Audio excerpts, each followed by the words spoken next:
फिर से स्वागत है आपका आपके YouTube channel ER classes Garsana के अंदर।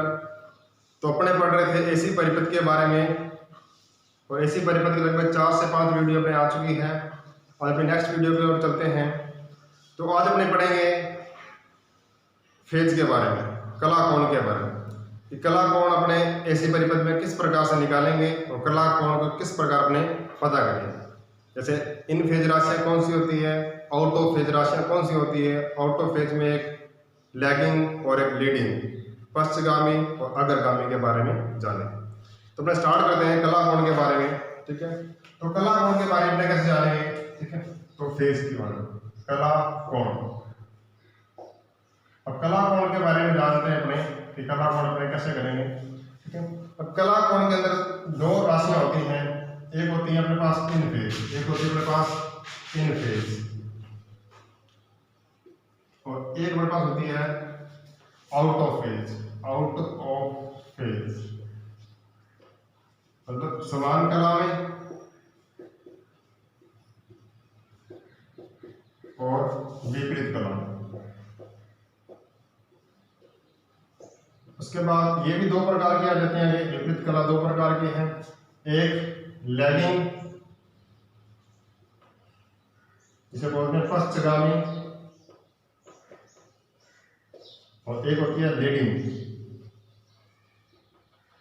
जिसे बोलते हैं अग्रगामी, ठीक है। तो उन चीजों को पढ़ना है कि इन फेज अपने कैसे चेक करेंगे, आउट ऑफ फेज के अंदर लैगिंग को कैसे चेक किया जाएगा और लीडिंग को कैसे चेक किया जाएगा। मतलब अपने को कैसे पता लगेगा कि कौन सी राशि लैगिंग है और कौन सी राशि लीडिंग है, ठीक है। तो कौन सी राशि इन फेज है। तो अपने स्टार्ट करते हैं इन फेज के बारे में, फिर लैगिंग और लीडिंग को पढ़ेंगे। ध्यान रखना क्या पढ़ना है, इन फेज, लैगिंग और लीडिंग। तो इसके न्यूमेरिकल कैसे बनते हैं वो भी अपन देखेंगे। पहले लैगिंग और लीडिंग को, जैसे वोल्टेज और करंट के बारे में जब आएगा तो फेजर डायग्राम जैसे आएंगे तो वहां से अपने को लैगिंग और लीडिंग का पता लगाना चाहिए और वो अपने यहाँ से सीख सकते हैं। और न्यूमेरिकल भी बनता है, वहां से कला एंगल, कला कोण निकालने का पूछता है तो वो भी अपने लास्ट में देखेंगे कला कोण अपने कैसे निकाल सकते हैं, ठीक है। तो अपने स्टार्ट करते हैं पहले इन फेज के बारे में। पहले स्टार्ट करते हैं अपने इन फेज के बारे में।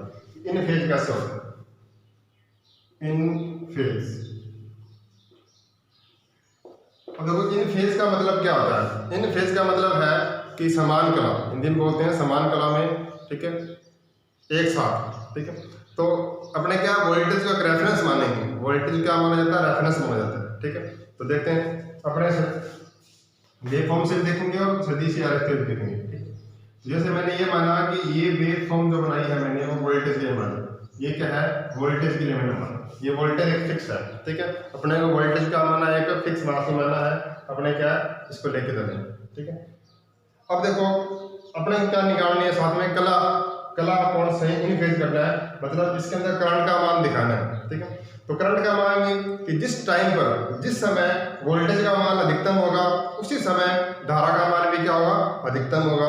जिस समय करंट नेगेटिव होगी या वोल्टेज नेगेटिव होगी उस समय करंट भी क्या होगी, नेगेटिव। मतलब वोल्टेज और करंट का जो टाइमिंग है, जो टाइम है वो बिल्कुल क्या होगा, सेम होगा, ठीक है। जैसे मैंने मान लिया कि ये 0 है, ठीक है।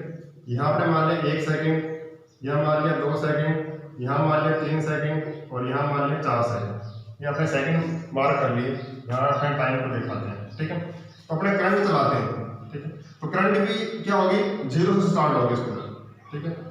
तो ये करंट का मैक्सिमम पॉइंट आ गया, ठीक है। अब ध्यान रखो 1 सेकंड पर करंट भी अपने मैक्सिमम मान पर है और वोल्टेज भी। अब ये ध्यान रखें करंट और वोल्टेज का मान अलग अलग हो सकता है, लेकिन धारा का अधिकतम मान यहाँ मिलेगा और वोल्टेज का अधिकतम मान भी अपने क्या मिलेगा, यही मिलेगा। तो धारा का अधिकतम मान अपने क्या मिलेगा, यही मिलेगा, ठीक है। उसके बाद देखते हैं 2 सेकंड में दोनों 0 आ गई। तीसरे सेकंड में देखें तो धारा का भी नेगेटिव मान आ गया और वोल्टेज का भी क्या होगा, नेगेटिव मान था। तो चौथे सेकंड में दोनों क्या आएगा, 0। मतलब वोल्टेज और करंट समान समान चल रही है, ठीक है। अब इन दोनों का मान अलग अलग हो सकता है, ये ध्यान रखें, लेकिन उनका जो एंगल होगा वो बिल्कुल क्या होगा, सेम। इस पॉइंट पर दोनों का 90 डिग्री एंगल है, इस पर 180, 270, 360, यहाँ पर 0 पर 0, ठीक है। एंगल सेम है और उनका मैग्नीट्यूड है वो अलग अलग हो सकता है, ये ध्यान रखें। दोनों का मैक्सिमम पॉइंट एक समय पर आ रहा है, दोनों का मिनिमम पॉइंट भी एक ही समय पर आ रहा है, ठीक है। 0 पॉइंट भी क्या आ रहा है, एक समय पर। तो इसे बोलते हैं इन फेज राशि, ठीक है। अब क्या लिखेंगे अपने कि वह राशि राशियां जिनका मैक्सिमम व मिनिमम बिंदु एक ही समय पर मिले, ठीक है। वह राशियां कौन सी होती है? इन फेज। तथा जिनके बीच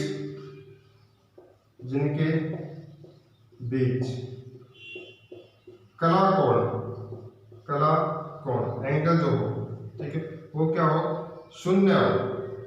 कला कोण क्या हो? शून्य हो, ठीक है। वो क्या कहलाती है? इन फेज राशियां कहलाती है। क्या लिखा है कि वह राशियां इनका मैक्सिमम और वह मिनिमम पॉइंट क्या हो? सेम हो, ठीक है। एक ही समय में मैक्सिमम पॉइंट भी एक समय में मिल रहा, दोनों का मिनिमम पॉइंट भी एक समय में मिल रहा, दोनों समान समय साथ चल रही हैं। और उनके बीच में कला कोण, तो एंगल है वो क्या है? 0 डिग्री का, मतलब ये भी 90 और ये भी 90, तो 90 माइनस 90 क्या आएगा? 0। तो एंगल क्या हो? 0 डिग्री का हो, वो इन फेज। तो ये वे फॉर्म से देखा, अपने सदी से आगे से देखते हैं, ठीक है। तो ये मैंने बनाया कि वोल्टेज के लिए वे फॉर्म, तो करंट के लिए भी क्या होगी? इसी डायरेक्शन में होगी, सेम होगी। करंट के लिए भी क्या होगी? Same direction. अब जब वोल्टेज दिशा में, उसी दिशा में क्या है? करंट है, लेकिन उनका मैग्नीट्यूड क्या है? अलग अलग है, कोई दिक्कत नहीं है, ठीक है। इनके बीच में एंगल कितना होगा? थीटा का मान क्या होगा? 0 डिग्री। तो ये राशि कौन सी होती है? इन फेज राशि। कौन सी होती है? इन फेज राशि। ध्यान रखिए, इन फेज में क्या होता है कि एंगल जो मिलेगा आपको क्या मिलेगा? 0 डिग्री। वोल्टेज और करंट के बीच में एंगल कितना है? 0 डिग्री। उनका स्टार्टिंग और मिनिमम और मैक्सिमम पॉइंट क्या होगा? सेम ही समय पर आएगा, ठीक है। इन फेज। अब ऐसा गुण किस राशि में, ऐसा गुण कहाँ पाया जाता है? कौन से एलिमेंट में पाया जाता है? तो प्रतिरोध जो होता है, रेजिस्टेंस जो होता है, उसके अंदर क्या इन फेज का गुण पाया जाता है। ध्यान रखें कि ये बात बहुत ध्यान रखें कि प्रतिरोध में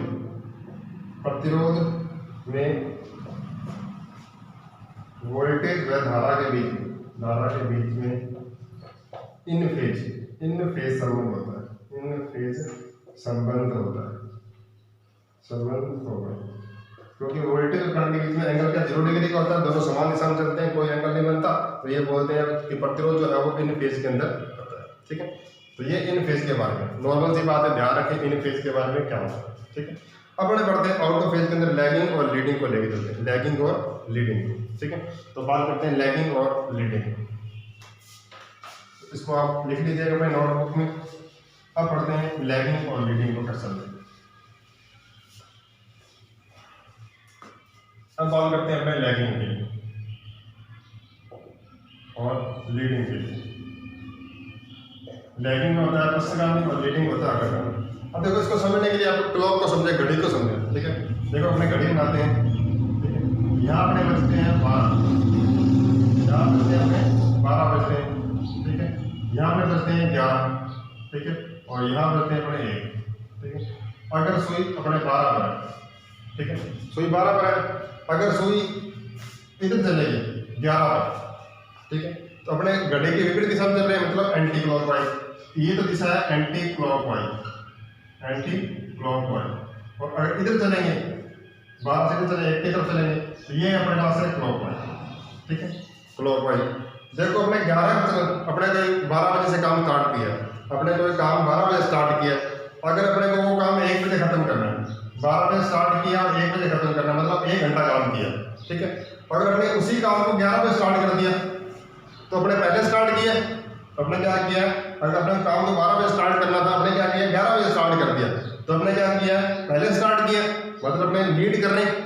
स्टार्ट तो अपने को 12 बजे करना था, लेकिन अपने 11 बजे स्टार्ट किया, अपने पहले स्टार्ट कर दिया, तो अपने क्या कर रहे हैं, लीड कर रहे हैं, ठीक है। ध्यान रखें, जो अगर एंटी क्लॉकवाइज, अपने को राशि एंटी क्लॉकवाइज दिखाई दे रही है, एंटी क्लॉकवाइज, ठीक है, उसका मतलब क्या होगा, लीडिंग होगा। क्या होगा, लीडिंग होगा, अग्रगामी होगा, ठीक है। और यहाँ से देखें कि जो काम अपने को 12 बजे स्टार्ट करना था, वो अपने 1 बजे स्टार्ट किया, मतलब लेट स्टार्ट किया, पीछे आ गया अपने, किसी ने 12 बजे कर लिया, अपने तो 1 बजे किया ना, ठीक है। तो अपने क्या है, 1 घंटा पीछे है, तो क्लॉकवाइज आएगा, तो मतलब क्या आएगा, पश्चगामी। क्लॉकवाइज का मतलब क्या होता है, पश्चगामी, लैगिंग। तो ये कॉन्सेप्ट आप हम ध्यान रखें, लैगिंग और लीडिंग को अपने कैसे ध्यान रखेंगे। पहले स्टार्ट किया है एंटी क्लॉकवाइज दिखेगी तो लीडिंग, और क्लॉकवाइज दिखेगी तो लैग, ठीक है। तो ये ध्यान है। और रेफरेंस अपने वोल्टेज को मान के चलेंगे, वोल्टेज अपने पास क्या है, रेफरेंस। तो अपने बात करते हैं अब आगे, ठीक है, लैगिंग को लेकर चलते हैं। लैगिंग पश्चगामी,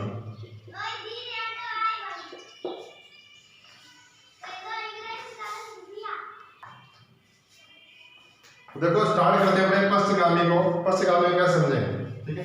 अब पश्चगामी का मतलब देखो क्या आता है, अपने वोल्टेज को एक रेफरेंस मान के चलेंगे। वोल्टेज एक रेफरेंस है अपने पास, ठीक है। रेफरेंस मतलब एक स्थिर है, वोल्टेज को अपने स्थिर मान के चल रहे हैं। अब करंट को पीछे आगे करेंगे तो इसकी परिभाषा से अपने क्या लिखेंगे, पश्चगामी का मतलब है कि यदि धारा वोल्टेज से पीछे है तो इसे क्या बोलते हैं, पश्चगामी बोलते हैं, ठीक है। अब कितने डिग्री भी एंगल हो सकता है, ठीक है। धारा वोल्टेज से पीछे है तो उसे क्या बोलेंगे, पश्चगामी बोलते हैं, ठीक है। और अग्रगामी किसे बोलेंगे, धारा वोल्टेज से आगे है तो उसे क्या बोलेंगे, अग्रगामी। धारा वोल्टेज से पीछे है तो क्या बोलेंगे, पश्चगामी। अब पीछे का मतलब क्या होगा, इधर होगा या इधर होगा। अब 11 पे चलेंगे एंटी क्लॉकवाइज तो आगे होगा, लेकिन क्लॉकवाइज क्या होगा, पीछे। मतलब धारा वोल्टेज से क्लॉकवाइज डायरेक्शन में आपको दिखाई देगी। पीछे का मतलब पश्चगामी होता है ना, लैगिंग होता है, तो धारा आपको क्या दिखाई देगी, क्लॉकवाइज। तो देखते हैं अपने दोनों डायग्राम से देखेंगे, ठीक है। तो पहले अपने वेवफॉर्म से देखते हैं। ये अपने पास वेवफॉर्म है, ये टाइम दिखा रहे हैं। अपन ये वोल्टेज को कर दिया, फिक्स कर दिया। ये वोल्टेज क्या कर दिया, हमने फिक्स कर दिया। ये अपने पास वोल्टेज है, ये वोल्टेज की वेवफॉर्म करते हैं वोल्टेज, ठीक है। अब पीछे का मतलब ये होता है कि जब अपने धारा ये वोल्टेज अधिकतम मान पे थी तब करंट क्या थी, 0 थी, मतलब उससे पीछे चल रही थी, ठीक है। कितने भी एंगल मान सकते हो आप, ठीक है। जब करंट स्टार्ट हुई, जब वोल्टेज स्टार्ट हुई, ठीक है, उस समय करंट क्या थी, पीछे थी, ठीक है। जब वोल्टेज अपने 0 पे मान पे थी तो करंट क्या थी, नेगेटिव थी। करंट क्या थी, नेगेटिव थी। तो पीछे का मतलब नेगेटिव होता है, ठीक है। याद रखिए। तो स्टार्ट अपने करते हैं, जब वोल्टेज 0 पर थी, ठीक है, तो करंट क्या थी, नेगेटिव, ये माना, ठीक है।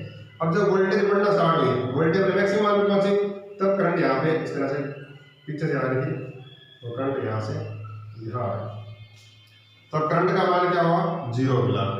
वोल्टेज मैक्सिमम मान पर तो करंट 0 पर, ठीक है। अब वोल्टेज जब 0 हुई तो करंट अपने क्या हुई, मैक्सिमम मान पर पहुंच गई, यहाँ मैक्सिमम मान पर पहुंच गई, ठीक है।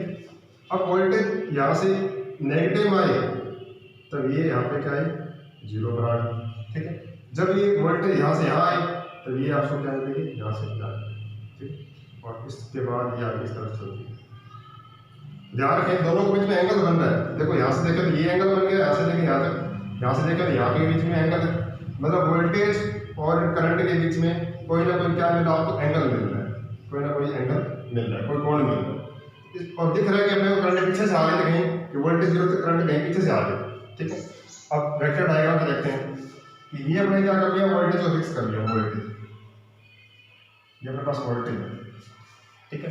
अपने को धारा को पश्चगामी दिखाना है। पश्चगामी मतलब क्या, क्लॉकवाइज, क्या दिखाना है, क्लॉकवाइज। तो धारा क्लॉकवाइज डायरेक्शन में दिखाने का मतलब है कि आपने को धारा क्या माननी पड़ेगी, किस डायरेक्शन में माननी पड़ेगी। कहीं मान लो 90 डिग्री कर सकते हैं, आप यहाँ भी कर सकते हो, आप यहाँ भी कर सकते हो। ये I1 मान लो, I2 मान लो, ये I1 भी क्या है, वोल्टेज से पश्चगामी है, I2 वोल्टेज से पश्चगामी है, I3 वोल्टेज से पश्चगामी। अब ये इनके बीच में एंगल है, θ1 मान लो, ये θ2 मान लो, ये θ3 मान लो, ठीक है। लेकिन 90 से ऊपर नहीं होगा, लेकिन 90 से ऊपर नहीं होगा, ये ध्यान रखें। अब लास्ट में जब लैगिंग रीडिंग ऊपर लेंगे तब अपने दोनों को देखेंगे, अपने कैसे चेक करेंगे कौन सा अग्रगामी कौन सा पश्चगामी, ठीक है। अब आपके दिमाग में ये नहीं आना चाहिए कि अपने यहाँ से तो देख सकते हैं ना, यहाँ से देखें तो ये क्लॉकवाइज डायरेक्शन दिखाई दे रही है, एंटी क्लॉकवाइज दिखाई दे रही है। एंटी क्लॉकवाइज तो यहाँ से देख सकते हैं कि ये तो 270 डिग्री आगे भी तो है, लेकिन ऐसा आपको नहीं करना। जिन वोल्टेज और करंट में जहाँ से कम एंगल बन रहा है, वोल्टेज और करंट में जहाँ से कम एंगल बन रहा है वहाँ से आप चेक करें। यहाँ से देखें, यहाँ से 90 डिग्री का बन रहा है, यहाँ से देखें 270 डिग्री का बन रहा है, तो कम एंगल से चेक करना है। वोल्टेज हमेशा अपने को क्या मानना है, स्थिर मानना है। धारा को आपको आगे पीछे देखना है, और जहाँ पे धारा और वोल्टेज में कम एंगल है वहाँ से आपको चेक करना है, ठीक है। यहाँ से आपको दिख रही है क्लॉकवाइज, क्लॉकवाइज का मतलब क्या होता है, लेग, ठीक है। एक और देखते हैं, अगर मैं वोल्टेज को यहाँ दिखा दूँ कि ये वोल्टेज है, ठीक है, और यहाँ मैंने दिखा दी एक I1 और यहाँ दिखा दी मैंने I2, ठीक है। अब यहाँ से ये है ∅1 और ये है ∅2। अब वोल्टेज फिक्स है, वोल्टेज क्या फिक्स है, एक I1 है और एक I2 है। अरे उठ जाओ, कौन आटा उतारो, ठीक है। तो इधर से देखो कि अपने करंट की डायरेक्शन दिख रही है, ये डायरेक्शन है आपके पास है क्लॉकवाइज और ये डायरेक्शन है आपके पास एंटी क्लॉकवाइज। अब क्लॉकवाइज का मतलब होता है लैगिंग। तो I2 वोल्टेज से क्या है, पश्चगामी। क्या लिखेंगे, I2 वोल्टेज से क्या है, पश्चगामी है, ठीक है। और इधर से देखें तो I1 वोल्टेज से क्या है, एंटी क्लॉकवाइज, एंटी क्लॉकवाइज आगे I1 वोल्टेज से क्या है, अग्रगामी है,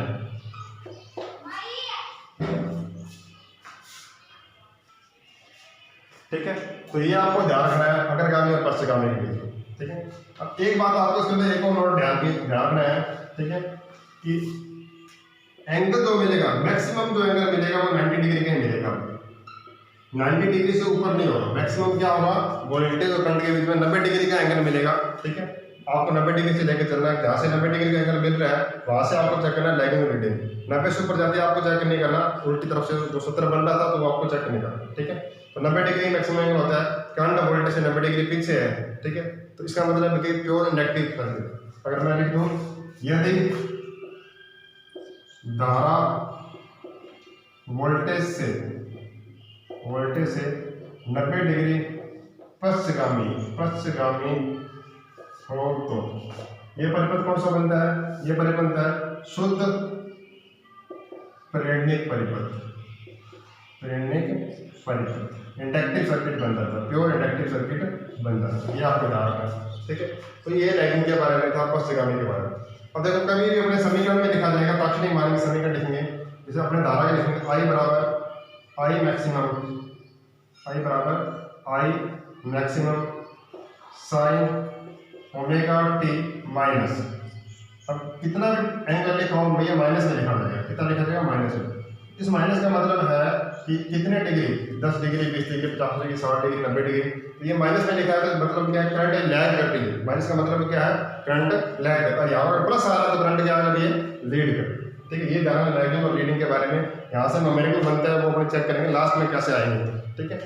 तो ये जो माइनस दिखा रहा है ये क्या दिखा रहा है, करंट कितने डिग्री लैगिंग है, यहाँ से लैगिंग है, ठीक है। तो अपने लेके चलेंगे इसको। अब बात करते हैं लीडिंग की, अग्रगामी की बात करते हैं। अग्रगामी में कैसे बात करते हैं,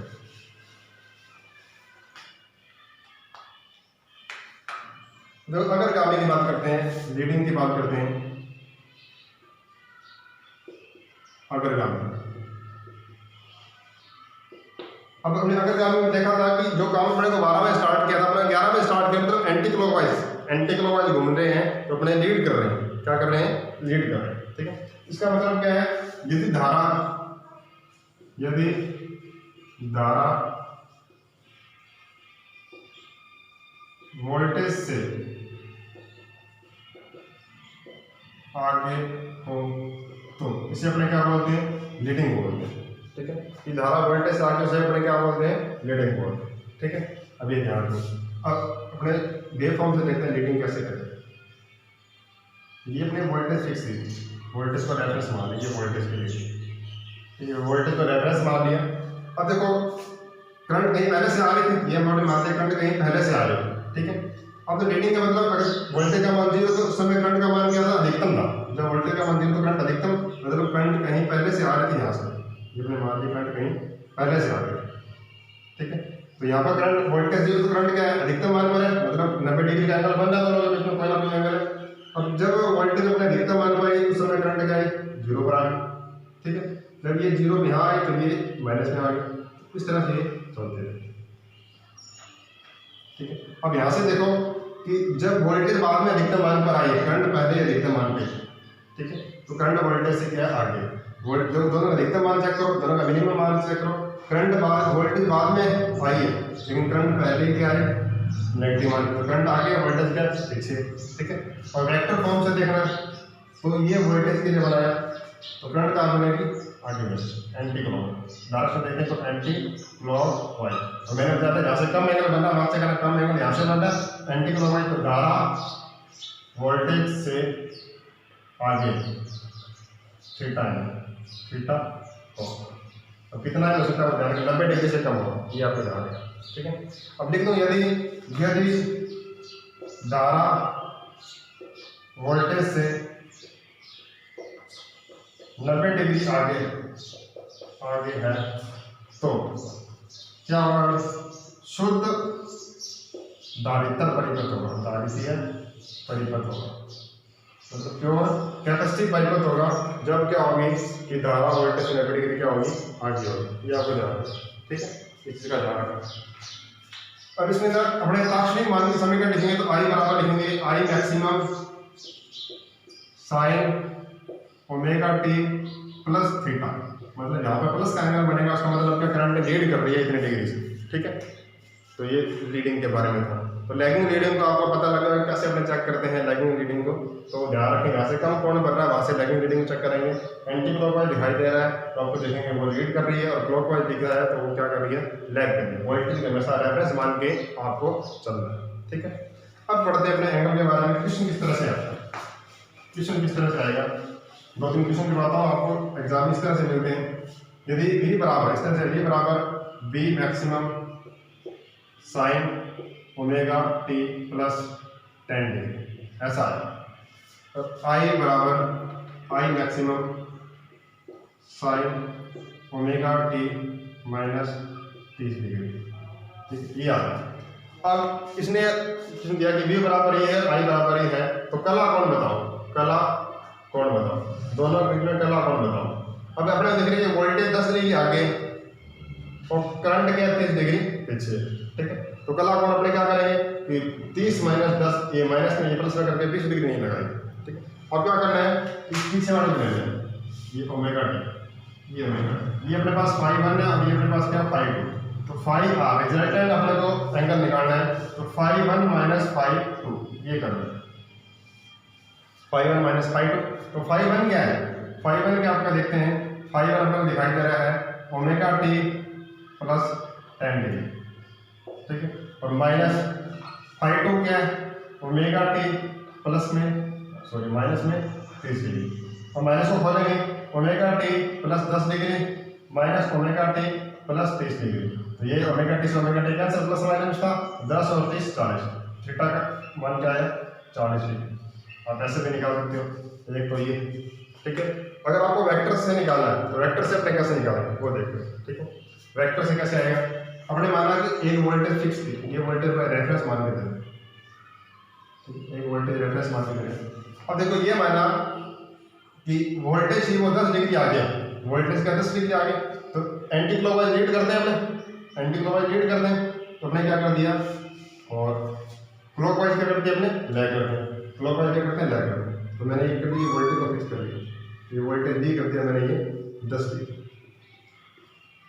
डिग्री कर दिया, और करंट क्या है 30 डिग्री का पीछे, वोल्टेज से 30 डिग्री पीछे कर देते हैं, तो क्लॉकवाइज कर देते हैं पीछे, तो करंट को ये मैंने आई 30 डिग्री पीछे। अब देखो वोल्टेज और करंट के बीच में एंगल कितना है, 30 और 10 40, तो थीटा का मान क्या आएगा 40 डिग्री।